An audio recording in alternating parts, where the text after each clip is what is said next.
SP Velumani அவர்கள் CV. Shanmugam தரப்பினர் அவங்க ஆதரவு எம்எல்ஏக்கள் இருந்தாங்க. முடிவெடுக்கிற அதிகாரம் சபாநாயகர்கிட்ட தான் இருக்கு. இன்னும் அவர் முடிவு எடுக்கலை. அவருக்கு போதுமான ஆதரவும் வந்தாச்சு. திமுக அணியில் இருந்த கட்சிகள் 2 கட்சிகள் அமைச்சரவைக்குள்ளும் வந்தாச்சு.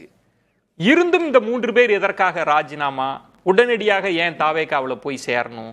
என்ன நடக்குது விஷயம்? இது ஒரு வகையான அரசியல் கொரோனான்னு தான் நான் நினைக்கிறேன். இன்னொரு கோவிட், குதிரை பேராங்கிறது பழைய நோய்ங்க. அந்த வைரஸ் மீண்டும் உருமாறும் போது இப்படியான ஒரு நிலை ஏற்படுகிறது. அரசியல் கொரோனாவா? அரசியல் கொரோனா. என்ன காரணம்னு நான் சொல்றேன்.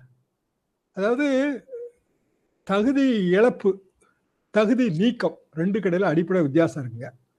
தகுதி இழப்பு எப்போ ஏற்படுது அப்படின்னா, எப்போ அந்த ஆக்ட் ஆஃப் டிஃபெக்ஷன் ஏற்படுதோ அப்பவுமே ஏற்படுறது.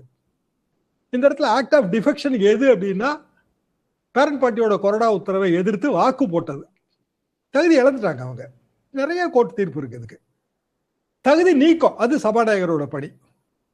சபாநாயகர் எதுல ஒளிகிறாரு அப்படின்னா, எனக்கு அதுல டைம் லிமிட் இல்லைங்கிற அந்த கான்செப்டுக்குள்ள ஒளிகிறாரு. நான் எவ்வளவு நாளைக்குள்ள முடிவு எடுக்கணும்னு சட்டம் ஒன்றும் சொல்லலைங்க. தவறு. கான்ஸ்டிடியூஷனல் மொராலிட்டின்னு ஒன்று இருக்கு. அதாவது அரசியல் சாசனத்தை காப்பாற்ற வேண்டிய கடமை. பதவி பிரமாணம் எடுக்கும் போது ஸ்பிரிட் ஆஃப் கான்ஸ்டிடியூஷன்ங்கிற வார்த்தையை நம்ம பயன்படுத்துறோம். வரி இல்லை, வார்த்தை இல்லை, நோக்கம். Intention of the law maker, intention of law itself, இவ்வளவு பணி அதுல இருக்கு. அப்போ கோர்ட்டு தீர்ப்புகள்ல சுப்ரீம் கோர்ட் தீர்ப்பு எல்லாத்துக்கும் பைண்டிங், நமக்கு எல்லாத்துக்கும் தெரியும். அதுல கூட 2 ஜட்ஜை விட 3 ஜட்ஜுங்கிறது ரொம்ப உயர்வானது. இப்போ சேம் நிலைமை பக்கத்து மாநிலம் கர்நாடகாவில் 2019 ஏற்படுதுங்க. எம்எல்ஏக்கள் தகுதி இழப்புக்கு உள்ளாயிட்டாங்க. அதுக்கு பிறகு ராஜினாமா தராங்க. அதாவது ஆட்சியெல்லாம் ஒரு 1.25 வருஷத்துக்கு பிறகுதான் இந்த நிலைமை வருது. இப்போ இது இங்க உடனே வந்திருக்கு. ராஜினாமா கொடுத்துட்டாங்க. ராஜினாமா சபாநாயகர் ஏற்றுக்கொள்வது இதே சிக்கல். சுப்ரீம் கோர்ட் போகும்போது சுப்ரீம் கோர்ட் என்ன சொல்லுது அப்படின்னா, எப்போ அவங்க தகுதி இழப்புக்கு உள்ளாகிறாங்களோ அந்த நிமிஷத்துல அவங்க தகுதி இழந்துட்டாங்க. ராஜினாமா கொடுப்பதன் மூலமாக தகுதி இழப்பை இன்ஃப்ளக்சுவஸ் பண்ண முடியாதுங்குது. அதாவது தகுதி இழப்புக்கான தண்டனை, தகுதி இழப்பு, இந்த 2ஐயும் ராஜினாமா கொடுப்பதுங்கிறது நிவர்த்தி செய்யாது. தகுதி இழந்தவர்கள் தான் அவங்க. அப்போ சபாநாயகர் எந்த இடத்துல அவர் தவறு இழைக்கிறாருன்னா, அவரை பொறுத்த வரைக்கும் அவருக்கான ஒரு நோக்கம் இதுல தெரியுது. அதாவது ஒரு கட்சி திமுக, அந்த கட்சி ஒரு பட்டியல் கொடுக்குது.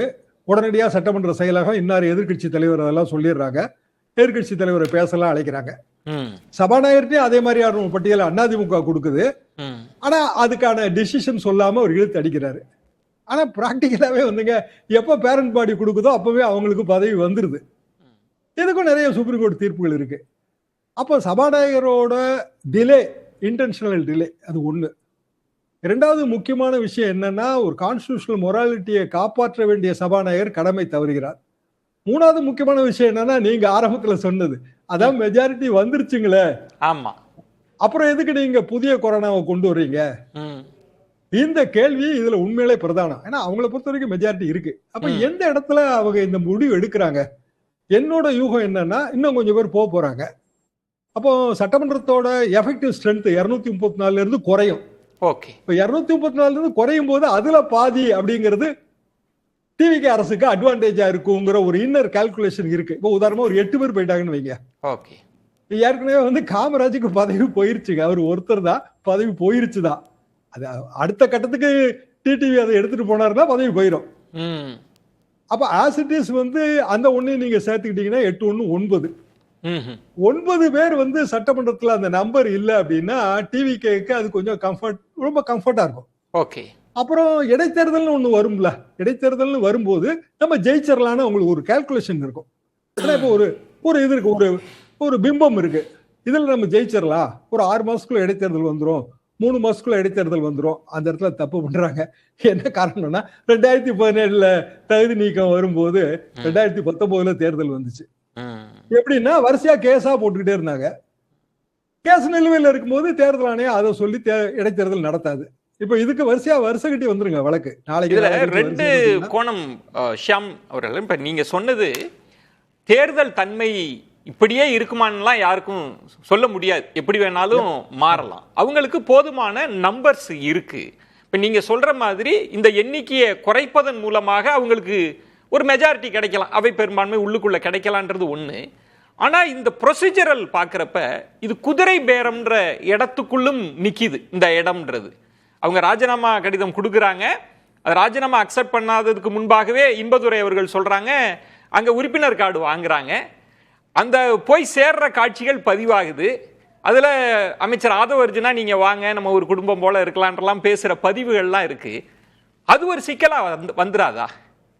நாளை இந்த கேஸ் போறப்ப இது ஒரு குதிரை பேரம்ன்ற இடத்துக்கு நகர்ந்துராதா? அது இந்த நம்பர் எல்லாம் தாண்டி அந்த பிரச்சனை வந்துராதா? விஜயன், குதிரை பேரமா கழுத பேரமா? அதையும் சேர்த்து நீங்க பாருங்க. ஏன்னா குடும்பமா இருக்கிறோம் வாங்க குத்து விட்டு பண்ணிக்கிடுவோம்னு சொல்றதெல்லாம் அர்த்தமே கிடையாது. சிம்பிள் ரீசன் என்ன அப்படின்னா, சபாநாயகர் செய்ததும் தவறு, அதே நேரத்தில் இந்த எம்எல்ஏக்கள் செய்தது வாக்காளர்களுக்கு செய்யற தவறாயிரும். அவங்க ஒரு குறிப்பிட்ட சதவீதத்தில் ஓட்டு வாங்கியிருக்காங்க. 3 பேரும் சேர்த்தா 2 லட்சத்துக்கு மேல வருது. 2 லட்சம் வாக்காளர்களுக்கு செய்யப்படுகிற துரோகம். என்ன காரணம்னா, அவங்க ராஜினாமா பண்ணிட்டோம் அதனால நாங்க துரோகம் இழைக்கலன்னு அந்த ஃபெக்கேடுக்குள்ள போக முடியாது, அந்த முகமுடிக்குள்ள போக முடியாது. அவங்க ஓட்டு வாங்கினது ஒரு கட்சியோட ஏ ஃபார்ம் பி ஃபார்மை வச்சு அந்த கட்சியில ஓட்டு வாங்கியிருக்காங்க, வெற்றி பெற்றிருக்கிறாங்க.